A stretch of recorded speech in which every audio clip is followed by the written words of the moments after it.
మళ్ళీ వీఆర్ఓల సేవలు ప్రతి రెవెన్యూ గ్రామానికి రెవెన్యూ అధికారి కొత్త రెవెన్యూ చట్టం రాకముందే పునరుద్ధరణ. రాష్ట్రంలో మళ్ళీ వీఆర్ఓ వీఆర్ఏ సేవలు వినియోగించుకున్నట్టు రెవెన్యూ శాఖ మంత్రి పొంగులేటి శ్రీనివాసరెడ్డి తెలిపారు.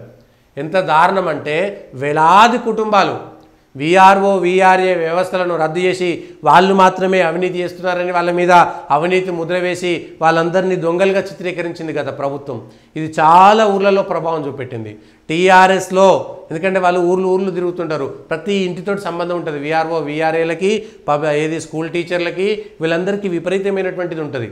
ఈ ఏఎన్ఎంలు వీళ్ళందరూ రెగ్యులర్గా ఊర్లో తిరుగుతుంటారు కాబట్టి ఎన్నో చోట వాడు దొంగ దొంగ దొంగ అని చాలా చోట్ల వ్యతిరేకత రావడానికి కారణమైంది కూడా వీఆర్ఓ వీఆర్ఏలే.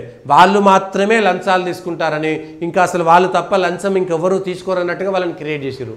పాపం వాళ్ళు దొంగలని, వాళ్ళ కుటుంబాలని ఈ లంచాలతోటే బతుకుతున్నాయని, ఇంకా అసలు లంచం అనేటువంటి పదం వీఆర్ఓ వీఆర్ఏలు తప్ప ఇంకెవ్వరు తీసుకోలేదని అన్నట్టుగా చిత్రీకరించి వాళ్ళ కుటుంబాలను క్షోభకు గురి చేసారు. వాళ్ళకు ఆ వచ్చిన పని ఇది తీసుకుపోయి ఇంకో డిపార్ట్మెంట్లో వేసారు, ఒకరిని డ్రైవర్ చేసారు, ఒకరిని ఇంకోటి చేసారు.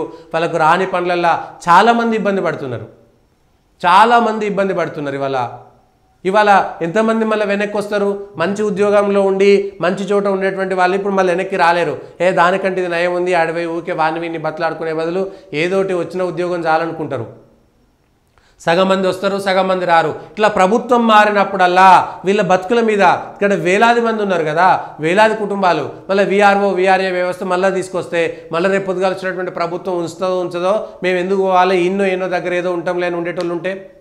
చాలామంది ఇవాళ నైట్ వాచ్మెన్లు ఉన్నారు ఊర్లలో, షేక్ సింధులు అట్లా పనిచేసేటోళ్ళు, స్కూళ్ళల్లో నైట్ వాచ్మెన్లు, లేదా ఇంకో దగ్గర నైట్ వాచ్మెన్లు అటెండర్లుగా బతుకుతున్నారు. ఏం చేయాలి? వాళ్ళ పని ఏంటిది? వాళ్ళకు వచ్చే జీతం ఎంత, వాళ్ళకు వచ్చేటువంటి భత్యం ఎంత, వాళ్ళు తీసుకునేటువంటి అప్పు ఎంత, వాళ్ళు తీసుకునేటువంటిది ఎంత, వాళ్ళ బతుకులేంది, ఇవన్నిటిపైన కూడా రెవెన్యూ వ్యవస్థ పోనీ వీఆర్ఏ వీఆర్ఓ వ్యవస్థ తీసేసిన తర్వాత, ధరణి చట్టం వచ్చిన తర్వాత గ్రామాల్లో ఏమైనా రైతులకు కానీ రెవెన్యూ వ్యవస్థలో మంచి జరిగిందా? సమీక్ష చేయండి. వీఆర్ఓ వీఆర్ఏ వ్యవస్థ తీసేసిన తర్వాత గ్రామాల్లో గ్రామాల్లో ఉండేటువంటి ప్రజలకు ఏమైనా మంచి జరిగిందా? మళ్ళీ ఈ చట్టం తీసుకొచ్చి వీఆర్ఏ వీఆర్ఓలను తీసుకొస్తే వాళ్ళ పరిస్థితి ఏంది? మళ్ళీ వాళ్ళని ఉంచుతారా, తీసేస్తారా? ఈ చట్టం ఏం చేస్తుంది? గత చట్టం ఏం చేసింది? మళ్ళీ కొత్త ప్రభుత్వం వస్తే ఎన్నేళ్ళు ఉంటుంది? మళ్ళీ 5 ఏళ్ల తర్వాత మన బతుకు ఆగమవుతుందా? ఇప్పుడు ధరణి చట్టం వచ్చిన తర్వాత వీఆర్ఓల అవసరం ఉందా లేదా, వీఆర్ఏల అవసరం ఉందా లేదా? మళ్ళీ కొత్త రెవెన్యూ చట్టం ధరణి కాకుండా మీరు ఏదో భూదేవో ఇంకేదో తీసుకొస్తా అంటున్నారు కదా, భూమాతనో భూదేవో తీసుకొచ్చిన తర్వాత అప్పుడు ఈ వీఆర్ఓల అవసరం ఉంటుందా ఉండదా? ఇప్పుడు ధరణిలో వచ్చినటువంటి నష్టాలు ఎంత? మళ్ళీ ధరణిలో రికార్డ్ చేసుకున్న తర్వాత ఒక రైతు తన భూమిని మళ్ళీ భూమాతను రిజిస్ట్రేషన్ చేసుకోవాలంటే మళ్ళీ పైసలు కట్టాలనా? ఇవన్నీ గ్రామాల్లో ఉండేటువంటి ప్రజలను నానా హింస పెడుతున్నారు. ఒక్కసారి ఒక రిజిస్ట్రేషన్ అయిందంటే మళ్ళీ జీవితకాలం పాటు అది ఇబ్బంది ఉండకూడదు. తర్వాత ఒక రిజిస్ట్రేషన్ నా పేరు మీద అయిందంటే నేను రిజిస్ట్రేషన్ నా జీవితకాలం చెల్లాలి. మళ్ళోసారి ఆర్ఓఆర్ అని, మళ్ళోసారి పానీనకలని, మళ్ళోసారి భూమాత అని, మళ్ళోసారి ధరణని, మళ్ళొకసారి పాస్బుక్ అని, మళ్ళోసారి పట్టా పాస్బుక్లని. ఒక రైతు తన 30-40 సంవత్సరాల జీవితంలో 4-5 సార్లు మార్చాల్సినటువంటి కర్మ ఏం పట్టింది?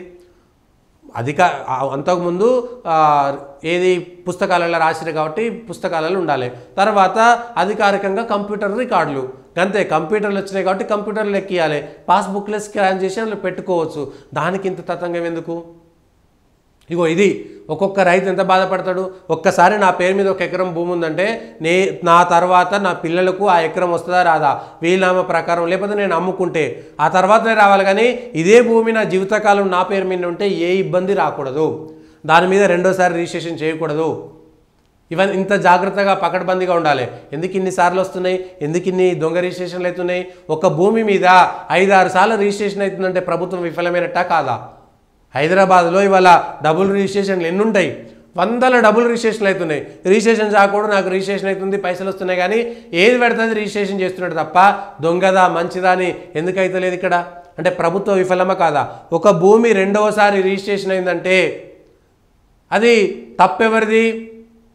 ప్రభుత్వానిదే తప్పు. డబుల్ రిజిస్ట్రేషన్ అయినా దొంగ రిజిస్ట్రేషన్ అయినా అది ప్రభుత్వానిదే తప్పు, అధికారులదే తప్పు. ఈ విధంగా చట్టం తీసుకురావాలి.